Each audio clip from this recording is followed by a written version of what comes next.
Hey, what's going on, everybody? Welcome to another episode of Draft Capital here on the Nothing But Net channel on Dash Radio. I'm Stephen Gillespie and have a very special guest joining me today. He is a member of the No Ceilings Collective. Yes, we've been, hosting all these guys and they're essentially our infinity stones for our Draft Capital gauntlet that we've had lately. He also does some work for Canis Hoopus and hashtag basketball, that being Tyler Metcalf. Tyler, how are we doing today, brother?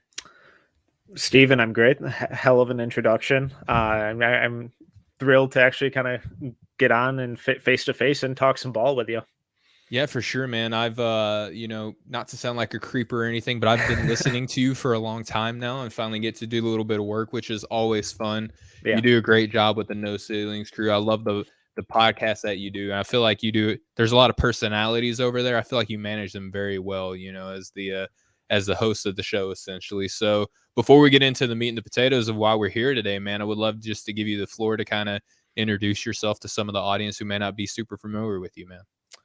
Yeah. So as you mentioned, so like all my NBA stuff is mostly Timberwolves centric, and that you can find over at Canis Hoopus. And then I just kind of started doing NBA draft work with hashtag basketball these maybe 4 or 5 seasons ago. And then a couple months ago, we started up the No Ceilings Substack and YouTube and podcast, that whole kind of network. And it's been a lot of fun. So we got some great writing and video and podcast stuff over there. So just trying to do fun, creative, in-depth things kind of across the board. Yeah, and you guys are all killing it and doing a great job. And we have a great show lined up. I'm really, really excited to talk about the prospects that we have lined up today. A pair of teammates, believe it or not, and this is going to be fun to talk about. But Tyler, before we do that, going to pay the bills here on the show. Yes, sir. And remind everybody that support for Draft Capital is brought to you by Built Bar. And unlike all the other bars that are out there that either taste like Play-Doh or a piece of cardboard, when you eat a Built Bar, you will think that you're cheating on your diet with a delicious chocolate dessert. If your kids find out how good these things are, you're going to have to buy more of them. I should know. I have 4 children. They have great flavors like cookies and cream, double chocolate, strawberry, peanut butter brownie, much more. They also have this cool new mystery flavor that if you go to built.com and you guess the flavor correctly, you could win a prize. And on top of that prize, I can save you 10% with discount code off the ball at checkout at built.com. All right, Tyler. So we got you pulled away from a couple really good games tonight. I'm sorry that I had to do that to you. I also don't get to watch them. So, misery loves company. Yeah, misery loves company here. We got a pair of teammates that we want to discuss, and I'm kind of titling the show, Draft Twitter Heroes with Tyler Metcalf, because I feel like everybody loves this group of 4, right? Like, are they perfect players? Absolutely not. But they're fun. They're all forwards. They project to be pretty good defenders. And we're really optimistic on our favorite ones that they're going to turn it around offensively, and they're just going to be dynamos at the next level. So, Tyler, before we get into the names in particular, I just want to tease the audience a little bit. What's your overall feel for these guys? Do you think that they're all kind of grouped together similarly as far as how good you think they're going to be at the next level? Or are you kind of more in love with a couple of them, one in particular? Like, where are you at with this group? Yeah, so based on like the 4 names that you sent me, I think there's one that really has set himself apart. And I think based on what he's shown so far and his physical gifts, he has a baseline of just being at very least like a really good role player. And then if a couple things kind of go right during his NBA development, then I think we can really see that high level starter upside for him. The other 3, I'm a little more cautious on, just cautiously optimistic, because there's absolutely bits and pieces of their games that I really like, and I think can turn into like really high level players in the NBA. But I think there are some things that really need to go right for them to reach that level. But the foundation and what we've seen and how we've kind of seen them progress is really, really encouraging and really exciting for some prospects that weren't necessarily towards the top of draft boards entering the season. Yeah, that's a fair point, man. And I love that perspective. And again, we're kind of going off script here, but I know you're professional. I know you can handle it, right? How much does the fact that, there's 4 players, there's 2 pairs of teammates in this group, how much do you think that they benefit right now playing alongside one another? Do you think that maybe one group kind of like one player is carrying another teammate a little bit more out of these pairs of teammates. It's really hard to allude to these guys without in talking about them in groups of two. It's really difficult for me, but I'm doing my best here. Do you think that's, maybe one set of teammates, one kind of covers up for the other one a little bit more? Or do you think that they all kind of benefit from playing with each other? I think they're kind of a nice complement to each other and their styles of play and what they can do, what they can't do, and how that kind of blends into their overall team style. Mm-hmm. And generally, when scouting, I think it's generally a good thing to have multiple potential NBA picks on that roster, because then it shines a brighter light on other guys throughout the rotation, sometimes better than for worse. Comparison is a necessary evil, and it's something we can't help but to avoid. But it can also be enlightening on everyone's kind of personal preferences and players and what we see and kind of how we project these guys going forward, and how they are not only contributing to their current college team, but then how those skills kind of complement where they're at now and how they potentially can translate to the next level. Yeah, that's a good point too. And the way I look at it, and the way I look at guys who are on the same team, right? And they're, however many it is, in this case it's two, right? The two guys playing next to each other, I love seeing that on the same team, because it helps me kind of visualize how good they're going to be at the next level. Mm-hmm. Like if they can play well with this teammate next to them, to me it's easier to see them translate at that next level with, similarly, talented athletically, offensively or defensively, whatever the case may be. And I feel like we teased out the names a little bit too long here, and I've made this way more complicated than it should be. But we'll get into the first guy, and I think this was the first player that you were alluding to in your introduction here, right? It was Kendall Brown. Mm-hmm. We're gonna get into the Baylor teammates here. We're gonna start with Kendall now. About a month ago, Tyler, I don't think that there was a single person in the world who said anything negatively about Kendall Brown. Like everything about him was positive. He was shooting like 72% from the floor, about 67% from deep. All He very could jump. sustainable. Yes, all sustainable. No drop off in his game at all over this past month or so, tongue in cheek here. But super hyper athletic defender. He had cool hair. I mean, just everything that you want in a player, he had it. And over time, he has gradually decreased. Now he's only shooting 69% from the floor here, Tyler. Only shooting 45% from deep, and only 70% from the free throw line. So you can see he's just tailing off. He's falling off the face of the earth here. Obviously, I'm joking, but what has been your initial, kind of consumption of Kendall Brown's game lately? Like, are you all in on him as a prospect? It sounded like you were earlier, but what about his game makes you think that he is going to be that kind of super safe prospect at bare minimum? And what are you kind of visualizing with him at his kind of, if everything hits correctly, how he projects? So when you were introducing him, something you said that I really liked was that it was all sunshine and rainbows with him early on. And typically when I first watch guys, that's kind of how I like to look at them, is what do they do really well? What should I Mm-hmm. get excited about? Like, why should this guy be in the NBA? First off, that's just a more enjoyable viewing experience for me. I like to enjoy what I'm watching too. I mean, it's crazy how many fans out there. Sometimes I'm it's at a the lot point of of like, hate why do you watching. even watch basketball? Like, why do you do this to yourself? Exactly. So then once I kind of have like a better grasp on that, then I like to dive into the nitpicking and so, all right, well, what are the holes? What isn't this guy doing? But for starters, he's probably the best cutter and off-ball mover in the country right now, Mm-hmm. which is really absurd to say about a pure freshman, because it's so frequently we see these guys who are the freak athletes in high school who were just far superior athletes than anyone else who was on the floor with them, and they were the guy. They always had the ball, everything ran through them, and then they get to college and that's not the case anymore, and they're moved more off ball and they're lost. They don't know what to do. We see a lot of standing in corners or just running really basic stuff.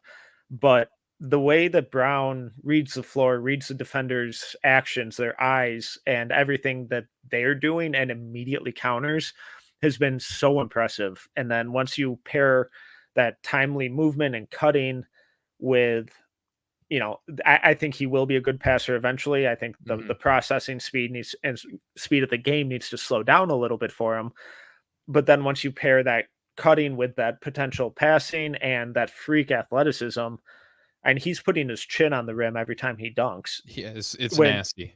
so in transition cutting, when he gets those opportunities, those open lanes and pass to the rim, he's an absolutely deadly scorer. And I mean, he's in like the 98th percentile in points per possession or something this Mhm. season, with and 99th in cutting, I believe, which is just absolutely absurd. So from that standpoint, and I think it's really encouraging that his kind of off-ball awareness and activity is already at such a high and effective level.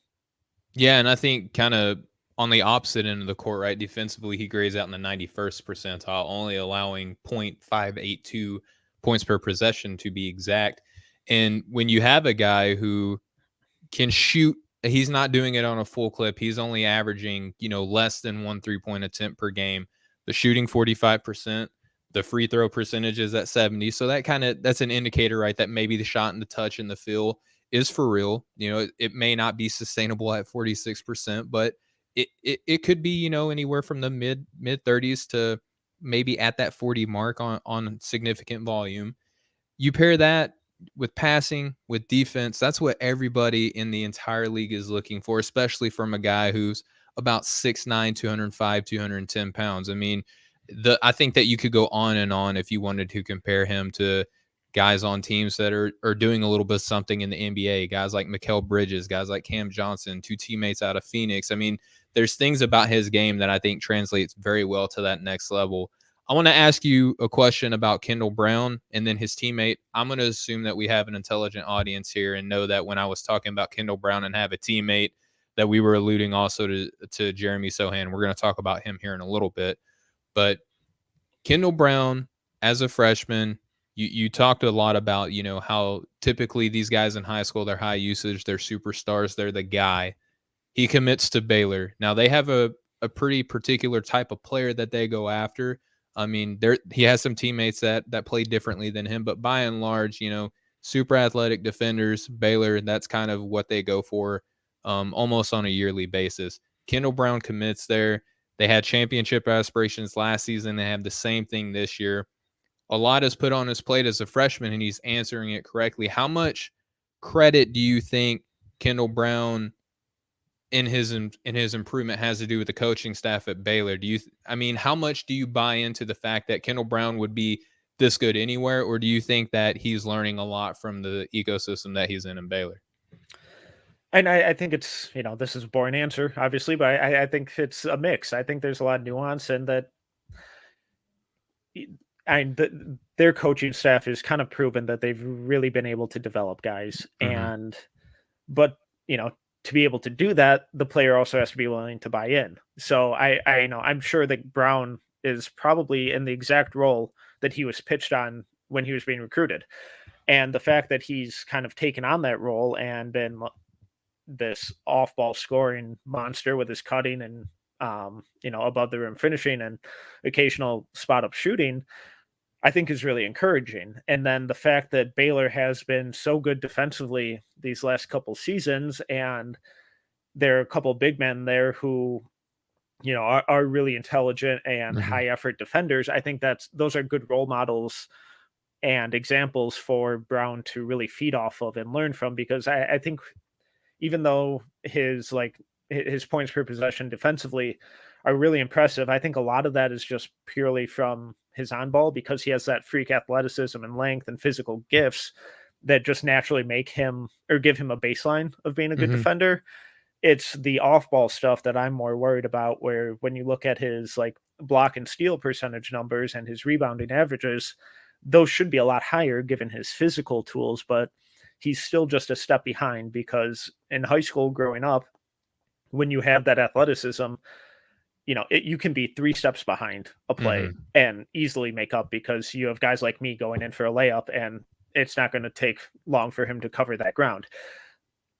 In college, it's, that athleticism, that quickness, that processing speed has to be a step faster. And that's the area where I think we're still seeing him struggle. That Iowa State game most recently, he I got wanted to back. ask you about that one in particular. Yeah, let's get Yeah. into that because there were a couple plays that what you're Mhm. breaking down right now points exactly to that. I'm glad that you mentioned that.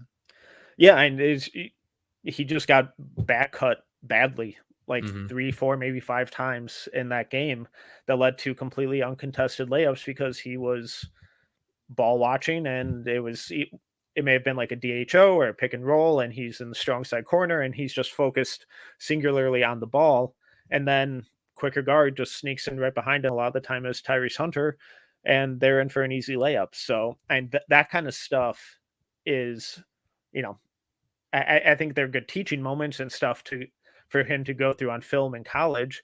It'll be fascinating to see how he kind of adapts in their next couple games. But it's stuff like that where if he's doing it that regularly in the pros, he's going to get benched because the coaches and teammates won't have the patience for it. So it'll be really fascinating to see how that processing speed, how that off ball awareness really develops, or if it does at all as we get towards the second half of the season. Yeah, for sure. And conference play is going to be kicking up, and this is where Kendall is going to get tested more. And it's not that Baylor hasn't had, particularly stellar competition out of conference, but guys that are used to the coaching and the scheme on a more frequent basis, that familiarity kind of breeds contempt, is what the saying is, right? So Kendall Brown in conference play is going to be tested in a lot more different ways than he has been up until this point. And I love the way that you pointed that out too, Tyler, is that it's a good teaching moment, right? And just because he's going to make mistakes, you kind of want guys to make mistakes Yeah. in a way because that's how you're going to get better and learn. Like if it's just all sunshine and rainbows coming through the entire season, Kendall Brown's going to be in for a rude awakening at the next level, right? So we want Tyler, we want to see opportunities to see how he does when Tyrese Hunter back cuts him and how he responds better that next possession and things like that. Also, we want to see the handle improve, right? Because if he's going to be the 6'9" wing, what's going to help his development and his projection and all that is the ball security. And there were a couple moments in that game where he was lazy with the rock and it ended up going the opposite way. So Iowa State has done a pretty decent job of making some pretty high end talent look a little bit worse comparatively to the rest of their, competition. But Kendall Brown, he's got a long way to go as far as, continuing to grow and develop. And that's what we're going to see from him moving forward. All right. So Tyler, we're going to get into his teammate now, Jeremy Sochan. Now, just openly, admittedly transparent, Tyler, I like you a lot. We're getting to know each other here. I'm a little bit lower on Sochan, I think, than the consensus. Okay. And I know that this is a bad time to say that because he just had himself a game, right? And I'm not saying I'm going to have him as a middle second round pick moving Mhm. forward, but I think moving forward is he has to kind of prove a little bit more to me. And again, I know this is bad timing because he just had himself a game. He looks so funky out there, man. Like I'm having a hard time looking at his unorthodox tactics. He just looks like a different player than everybody else that they're on a court. Sometimes you can say that and it'd be like, oh yeah, he's head and shoulders taller than everybody, or he's lightning quick. So Hand's not really any of that. Yeah. He's jagged, I guess, is like the only way I can put it in my head. His game is very jagged comparatively to everybody else out there on the court, but he's successful in it. And so maybe that's just a little bit of a viewer bias that I have. But Tyler, I would love for you to talk to me a little bit about what your viewing experience has been like with Jeremy Sochan. It's kind of like a mix of fascination and curiosity. I've seen some people out there being like, claiming he's a top 10 guy. That's a bit bold for me. I'm currently, more back end of the first, early second, that area. I'm intrigued. I see the potential NBA skills, but what's the actual ceiling for this guy? I kind of get a lot of Kyle Anderson, Boris Diaw, maybe Okay. some thicker Jared Vanderbilt vibes from him. I really like his rebounding. I think he's a really instinctual and smart rebounder with Yes. really high effort level. I think he's kind of an impressive passer. His steal and block rates are like 3.2 and 4.2 respectively, which is really encouraging for kind of how his defense will translate. I think his defensive footwork is actually really encouraging as well Mm-hmm. for someone his size and build. That wasn't something I was expecting, but he kind of regularly switches on the perimeter and moves his feet and keeps some of the bigger guards and wings in front of him. He won't be able to do that with point guards or like the quicker two guards, Mhm. obviously. But the fundamentals are there. So I mean, it's encouraging. He's a really intriguing player. The like you said, just like the way he moves with the combination of like the dyed gray afro. I think he just buzzed it actually, Yeah, I but was like gonna say, it's a weird, it's an unorthodox presentation, which is kind of encouraging, or not necessarily encouraging, but it's fun. It's something different for us to kind of view and analyze. So why are you so skeptical on him? yeah, and I'm glad that you asked me. And I don't know if I can articulate it in a way that's gonna make sense. He's just moved so different out there on the Hmm. court. It's just so kind of counter what I'm used to seeing a first round talent do, right? Like even a Harrison Ingram, a guy who is, kind of a big wing forward, a little bit slower, moves differently on the court than anyone else. He just feels like he has more like of a natural instinct to make good passes and smart decisions with the ball. Jeremy just feels more rigid in that aspect to me, and we'll talk some numbers here. He's averaging almost 9 points per game, about 6.5 rebounds, about 2 assists, just under a block per game, a little bit over 1 steal per game. He's shooting 50% from the floor on 6.5 attempts per game, 36.4% from deep on 2.5 attempts per game. But the free throw percentage is only at about 55% on 2.5 attempts per game. And on synergy, his offense's percentile overall grades out in the 64th. Defensively, he's in the 95th, right? So, and I think that defensive percentile is real and genuine with Sochan. He's a good defender, and I buy that area of his game. It's the offense that I'm struggling a little bit more on. I don't know positionally what he'll do at the next level. In my head, Tyler, he projects to be a 4 who, depending on the matchup, can scale, right? Like he can Hmm. maybe give you minutes at the 3 if you're playing a big Cleveland, matchup, for example. Or maybe if you're going small ball, he can give you spot minutes at the 5, depending on who's lined up across from him. Again, it's just I think the role that he's in Baylor suits his skill set very well. It's just imagining him almost anywhere else. I have a hard time putting that combination of handle, shot selection, passing ability. He just feels funky to me. And to be honest, I probably just need more film on him to fall in love with his game a little bit more. He's just different, man. And it's okay to be different, dare to be different. It's just hard for me to see that translating in other areas at the next level, if that makes sense. No, I completely get that, and for me at least, there are always a couple guys every draft cycle who I just need volume of viewing for Yes. them. There are some guys where you see 2 games and it clicks, like what they do, what they can do, what they can't do. I'm just making a mess over here. It's okay. Um, and you just get like a really good sense of who they are right away. And then there are others where it's like I need every single game to be like, okay, what are you like? What type of player are you? And I think Sohan might just be that. He's just really intriguing to me on both ends of the floor.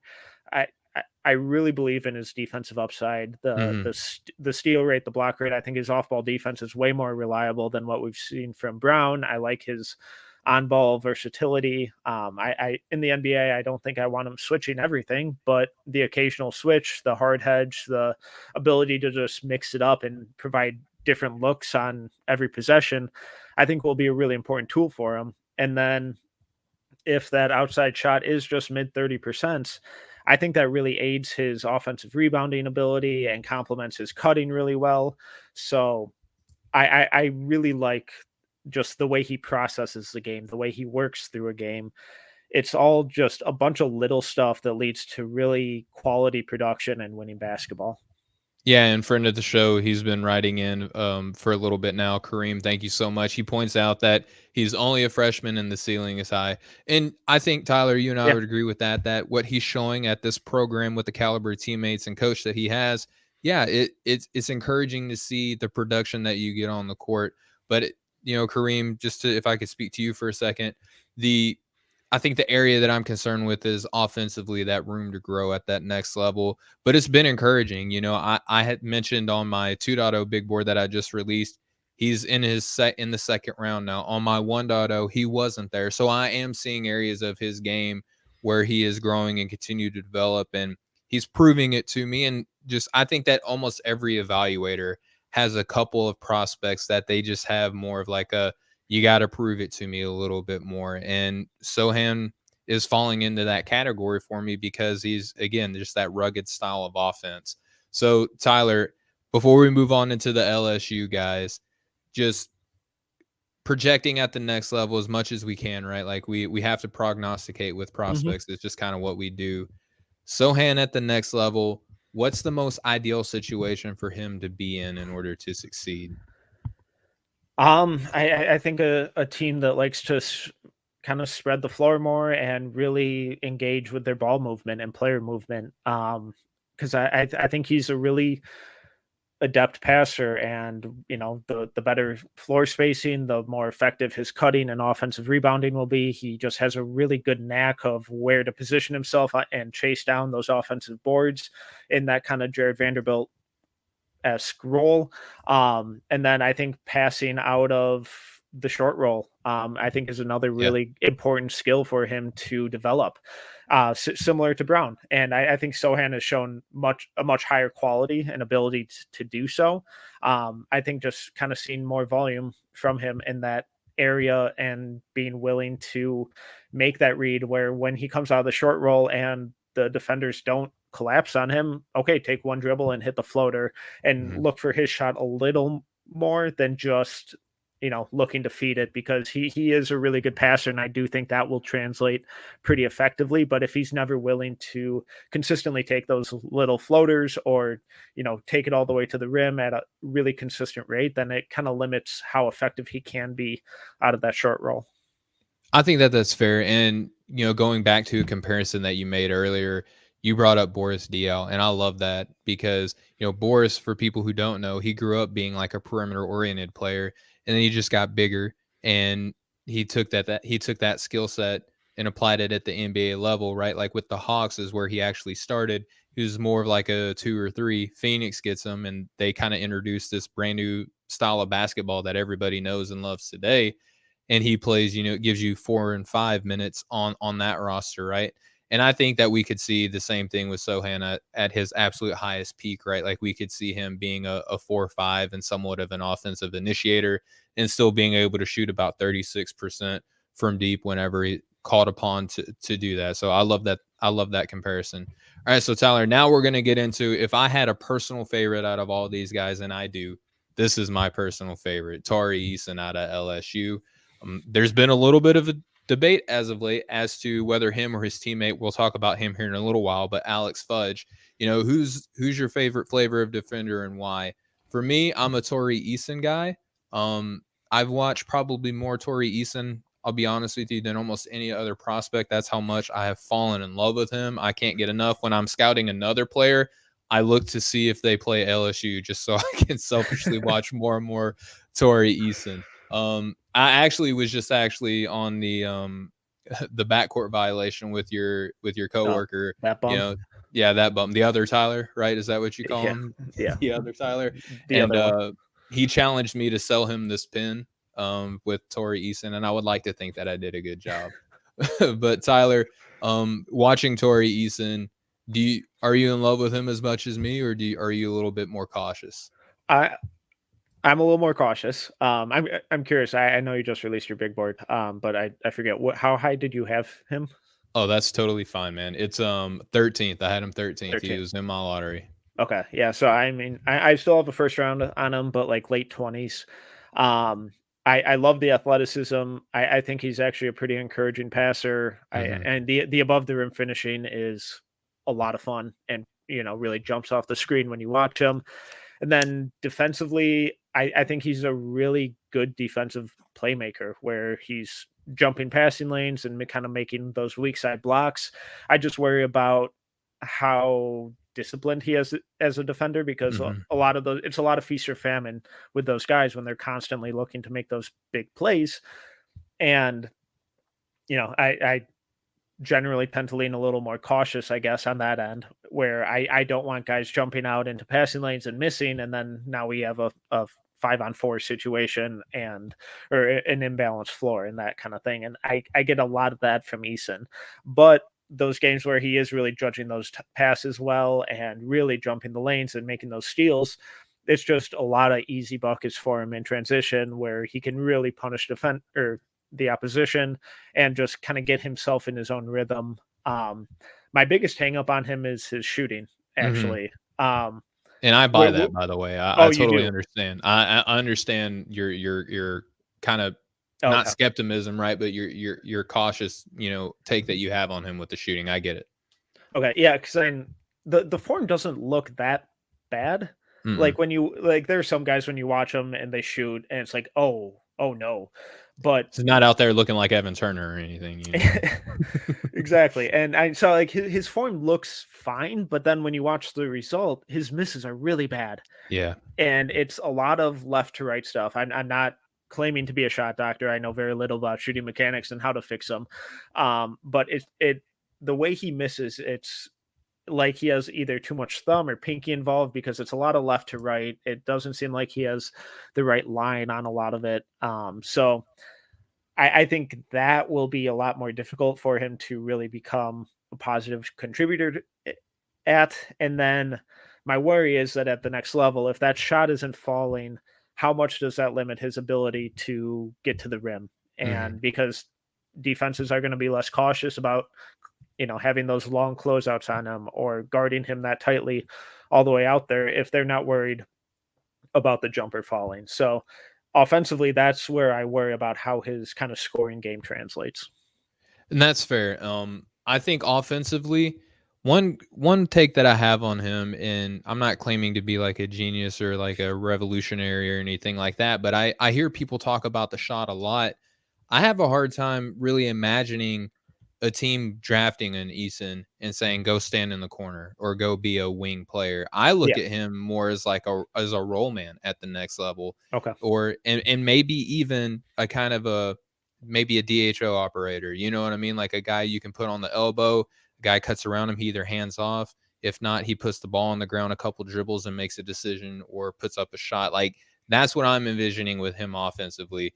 And he is just so strong, by the way, Tyler. Hmm. Like he outman like he manhandles anybody that's lined up from across from him. He gets what I forget who it was that coined this term to me, but mugging stills. I don't know who's the originator, but I love that term, especially with Eason, because he has this innate ability to when someone's attacking the rim against him, he just times his reach so perfectly and just kind of yoinks it right out of there. And then he's going the opposite way. And I love his finishing in transition. That's a huge area of his game that I think at the next level, I mean, if you look at the transition opportunities, I think are going to be there for him. And his ability to not just be kind of set up dependent in transition, like he can make moves in transition and kind of uses his body positioning very well and can still throw it on top of someone's head. I love that aspect of his game. But I totally understand the hangups that you have with him with the shooting, because that's the area of the game, right? Like when the game slows down and you're in half court, like playoff basketball is where everyone's got to be at their best. I don't know if Tari Eason is ever going to be like a 40% 3-point shooter, but I think if I'm a team that has a good developmental staff and I look at, I have a 6'9", 230 cock diesel dude who flashes really good playmaking instincts. Well, I won't say really good, but good enough playmaking Right. instincts. And all I have to do is fix his shot and everything else is good to go. Like me personally, man, sign me up. I'm all for Tari Eason. Um, but defensively, you also bring up a good point with the whole feast or famine thing. Do you think that that might be just him being in college basketball? Like I hate to have a lazy take like that, but LSU is a very fast-paced athletic Hmm. team. I think that that might even be kind of preached to them because his teammate that we're going to talk about here in a little bit, he does it a lot too, like and other teammates too, right? Do you think that that might be just like encouraged at LSU, or do you think that that's him just kind of running a little bit wild with it? So I know I think that's actually like a really, really good point because this is kind of the first time we've seen a Will Wade LSU team win on their defense. Mhm. Usually it's always off like last year is always offense. It's all right, let's go. get Cam Thomas 30 shots and Javonte Walking Smart 20 bucket, right? shots. Like we're going and we're shooting within 10 seconds. Like we're getting our shots up and we're not really going to worry about guarding anyone. And then this year it's a lot of we're going to pressure the heck out of these guys and force turnovers and block shots. Tari Eason's block percentage this year is 8.5 and last year is 7. That's a really good indicator of how that will translate to the NBA. And even if he is gambling and over rotating and chasing blocks, that's still a really good percentage for, for him going to the next level.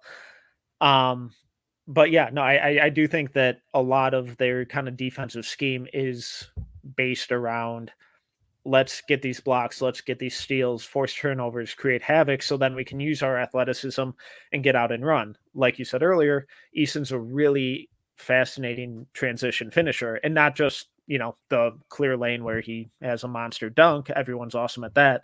But like the Auburn game where Jabari Smith was trying to go full court, fumbled his dribble, Eason picked it up and then had a coast to coast where he had a little inside hand finish through contact for the and one. And that kind of stuff is really encouraging for his kind of scoring development and what he can be as a scorer, because that he has that power and that explosiveness around the rim.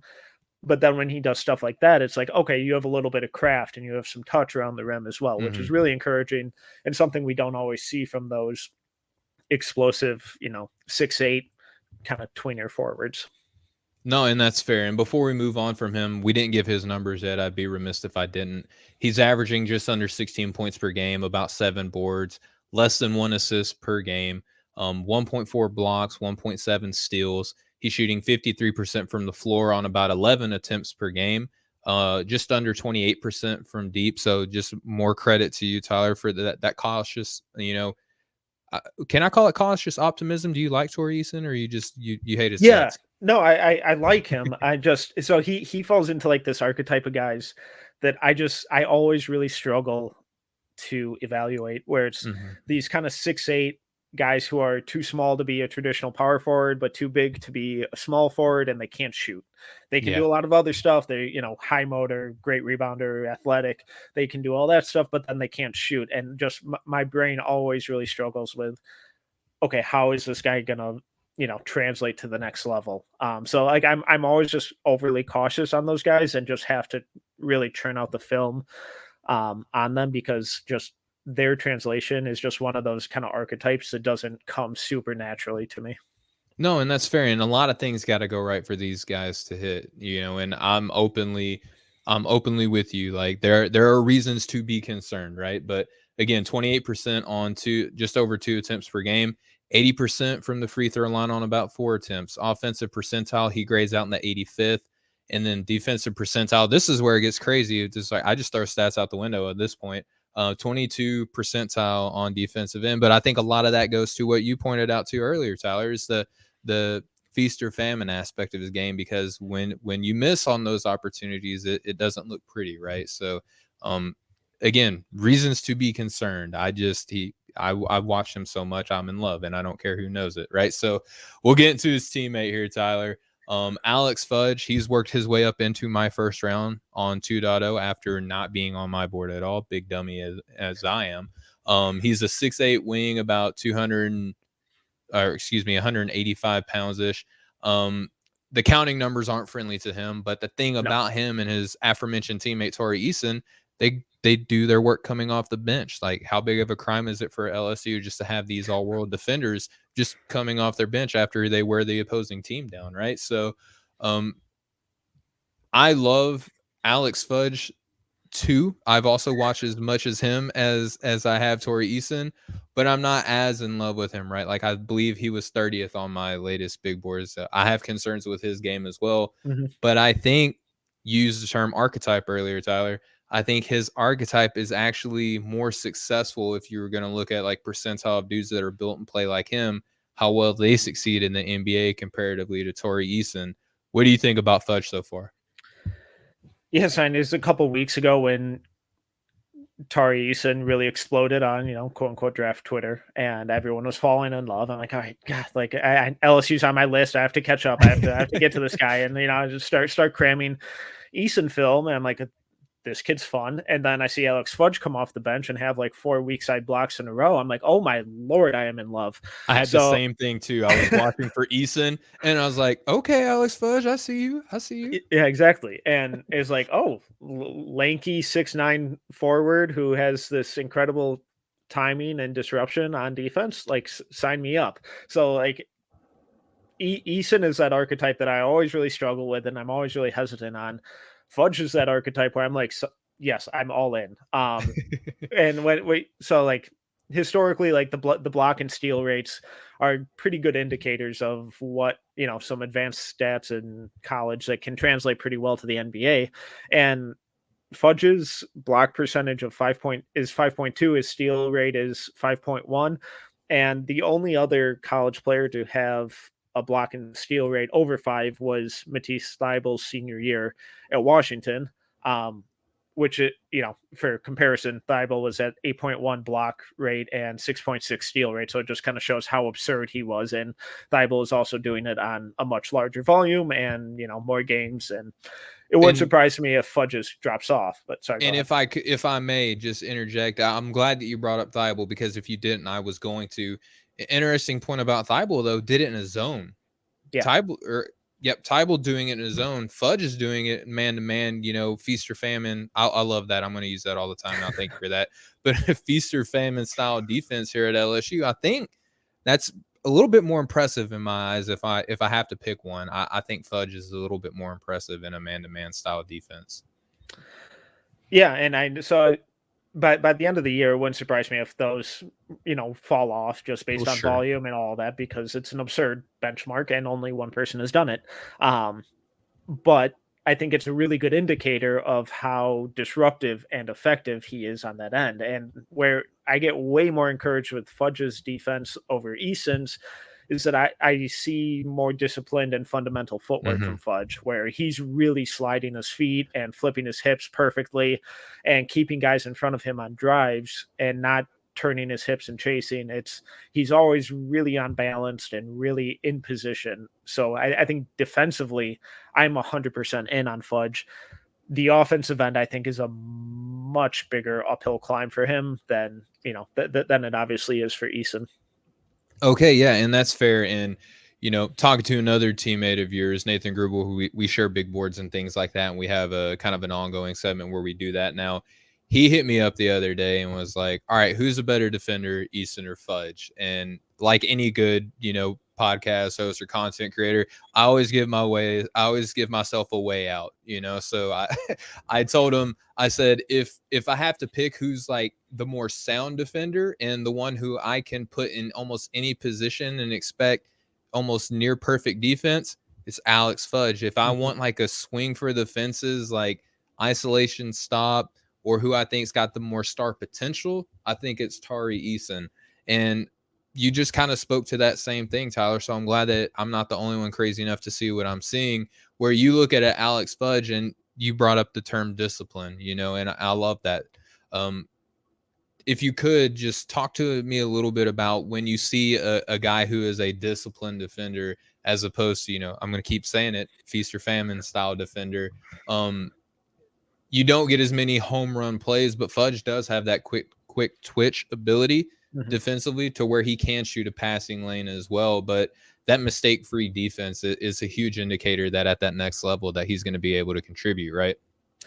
Yeah, and it's just less of those, mistakes we usually see out of really young players, which is, another point in Fudge's favor, where it's, they're not overly helping off strong side corner. They're able to navigate around screens more effectively. They're closing out under control and not flying by guys. They're not recklessly jumping passing lanes or getting caught ball watching. It's the little stuff that doesn't show up in those steal and block numbers, but it's a better kind of cornerstone for a team defense and how the overall scheme can the effectiveness that it can run at.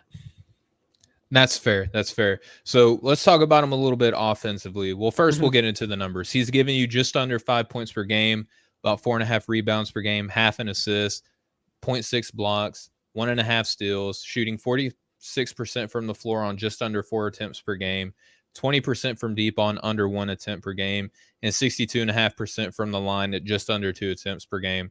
In the offensive percentile, he only grades out in the 27th percentile, with a lot of that coming from cuts and, transition opportunities, things like that. Defensive percentile, he grades out in the 95th. And we talk about, his off ball defense. He does give you some isolation ability there, too. We're going to be fair to Alex Fudge here, too, Tyler. Offensively, it's not as pretty, but do you think that he projects well to kind of clean it up? Because he's still very young as a freshman, Mhm. as opposed to Eason, who's a sophomore now, so he can't get any better at all. He's not a Nope. freshman, so he's done growing and learning. Correct. But Alex Fudge has all the opportunity in the world to only get better. What do you see offensively that encourages you, and do you think that he has? Obviously, I feel like you would think that he has more room to grow and get better, right? Yeah, so I think if you're buying in on Fudge as a prospect, then you're believing that as his body matures and he adds that strength and he can develop a shot. Because if he can't develop a shot, then he's a really one-dimensional player, which will probably be an awesome defender. As much as I love that, with Kind of like Matisse there's Bible, right? only so much room for that in a rotation, though. So because his ball handling is not very good, he's not very Mhm, comfortable on ball. He's never. I don't want to say never, but I would be shocked if he ever turns into this ISO creator. mhm. But what he needs to do is really hone in on that ability to knock down jumpers off the catch and just be that spot up shooter, because if he can't do that, then his ability to really contribute to a rotation is really nullified. And he's only shooting 20% from three, but he's only taken 10 attempts. Yeah, So, you can view that as okay, he knocks or he goes on a 2 week hot stretch and that percentage looks a lot better. Or you go, well, he's only taken 10 attempts. He doesn't have the confidence or the leeway from his coaching staff to take those shots because he's a really bad shooter. You kind of know, like the inverse of what we're seeing with Kendall Brown, right? exactly. Mhm. Exactly. So, I think as he adds more muscle, as he gets stronger, as he develops that core strength, that's when I think the shot will start coming around, because I don't think his mechanics are broken or really Mhm. flawed. I don't think his misses are as bad as Eason's. I think they're kind of in that same realm of the foundation of their mechanics look solid. There are just a couple things on the fringes that someone much smarter than me can help them correct, and that it's not a broken jump shot. Mhm. The the numbers aren't good. They're not where you want them to be, but the volume is so low that it's basically negligible. So I think as that core strength improves, as that upper body and lower body strength improves, as he gets a dedicated coach or shooting coach at the NBA level, then I think we start seeing him be a reliable knockdown corner shooter. And then that that expands to above the break, and then maybe that expands to a one dribble pull up, or an escape dribble, sidestep, pull up, just little stuff like that, and little progressions as he matures as a player and as his body matures as just a general human being. Absolutely, and he's doing this coming off of the bench too. So Mhm. not only does he need more reps, but he's doing so off the bench. So therefore, the reps are a little bit fewer and farther between for a guy like Alex Fudge. So Tyler, man, we just ran through the full gambit. Now I didn't tell you this because I wanted to keep it a surprise. I want to see how you respond. But you're a Okay. pro, man. I have the utmost confidence in your ability here. What's the best thing basketball related that you No, have seen this week? I asked you the question that you ask everybody else. I had to do it. I'm sorry. no, you're good. I appreciate it. Oh, so I haven't seen the game yet, but apparently Johnny Davis is going off, and anyone who follows me knows my affinity for Johnny Davis. But since I haven't seen that yet, I'll go with Jalen Noel. Bench guard from the Timberwolves, who's been lighting it up recently for them over their last 4 games. He's up to like 17 or 18 points a game on pretty efficient shooting. I was really down on him as a prospect when he came out, but he's really proving that he's a quality scorer, and it wouldn't surprise me if he, as the season goes on, starts getting 15 to 20 minutes a game for the Timberwolves off the bench because of his scoring ability, which is something that team desperately needs right now. That's fair. I'm a little shocked that you didn't say Greg Monroe, but that's okay. That's all right. We'll That get better next time. I didn't prepare it you for this one, it was so a fun walk down, nostalgia lane, but it's I still buy into the theory of a Greg Monroe in today's NBA, but I'm a sucker for players of his ilk, right? But Tyler, man, I want to thank you so much for coming on today's show, walking through everybody's favorite forwards in college hoops right now. Before I let you get out of here, I would love for you just to let the folks know where they can find you and your work. Yeah, easiest place is on Twitter, at tmetcalf11. I post all my stuff there. Go give No Ceilings a follow on all kind of social outlets and on Substack. We have at least 5 pieces go up a day.